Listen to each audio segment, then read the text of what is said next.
with his teammates for a championship. And he's clearly going to do that until he cannot do that any longer. And basically eating avocado ice cream apparently has allowed him to do that for several more years, maybe even into his 50s. I wish I would have learned that, and then I might still be playing in the NFL. So Pro Football Focus ranked the top 15 players. Kansas City's got 3 or 4 stars at the top. And then from about 7 to 15, it's almost all Buccaneers. The deeper roster is Tampa. The more star-studded top of the roster is Kansas City. In your years in the NFL, what would you bet on, the stars or the depth?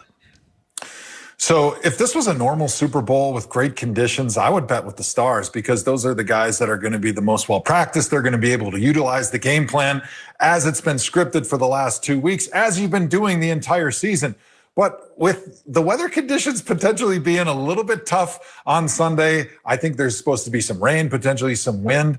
I think I go with depth, because what depth does is it gives you more ways to win. You're going to be able to run the ball to win. You're going to be able to throw the ball deep to win. You're going to be able to throw the ball short to win if you got to play zone coverage, if you got to play man coverage. However you have to play the game to win, depth gives you the opportunity to play that type of game. So I think this tilts the game a little bit more in the Buccaneers' favor because of that depth that they have and because of the potential adverse weather on Sunday. Listen, you didn't have the great fortune of having a star quarterback, but you yourself were a leader. It's very clear that Tom walked into that locker room, and there was turbulence, Joe. There's the Thursday night Chicago game. He's screaming at teammates. There's 11 penalties. It wasn't easy. It's like Troy Aikman, his first couple years in Dallas, NFL films. He's barking at guys, get in line. And when you look at that, it's just kind of, you can't argue it. Tom is maybe not the most talented quarterback, but in terms of leadership, what he's done in Tampa, there's no comp. Did you ever play with a player? Didn't have to be a quarterback, where you just felt they had an ability to lead other successful alpha males? I played with a lot of quarterbacks, and I played with a lot of other players that were great leaders. But the reason Tom Brady, in my opinion, is the greatest leader that we've ever seen in any sport, in American sport, is because he's combined the great leadership intangibles that you talk about with the great on-field performance. Because the way you become a great leader of men is by not only talking the talk, but walking the walk. So when Brady's at the line of scrimmage and he tells you to do something, you better do it, because he's counting on you, because he's going to do his job, and you better be able to do your job and hold up your end of the bargain. And I think that's what's made him such an incredible leader for 2 decades. And he walks right into Tampa Bay. He's out there doing all the things he's asking everybody else to do. So as a great leader, as a boss, the best ones are always the ones that would never ask you to do something that they haven't done or that they're not willing to currently do. It's interesting. Mahomes, his personality is different than Tom. Now, he's also very young, but he's a little more joyful, a little more playful. I've been at 2 events where he's there. He's like a kid. Where Tom, even when he was 25, was one of those people like Russell Wilson, 25 going on 40. And Mahomes very much lives in the moment of being a kid. Are there advantages or disadvantages to that? He's a little more playful, a little looser than Tom. How do you think that plays out over the next 15 years? I think that's just a difference of generations, right? That's just Patrick Mahomes' generation, the new generation, the early 20s people, the YOLO generation versus the Tom Brady generation, which, you look at all those quarterbacks that came out when Brady was playing. They're all much more serious. And I think both personalities work. It's whoever you are. You just got to let your personality out. And I think we've seen this in spades in the last 3-4 years in the NFL. And I think Brady was able to prove it, and Gronk was able to prove it coming down to Tampa. Like, the success of Belichick in New England was not because he was stern and serious and he made everybody's life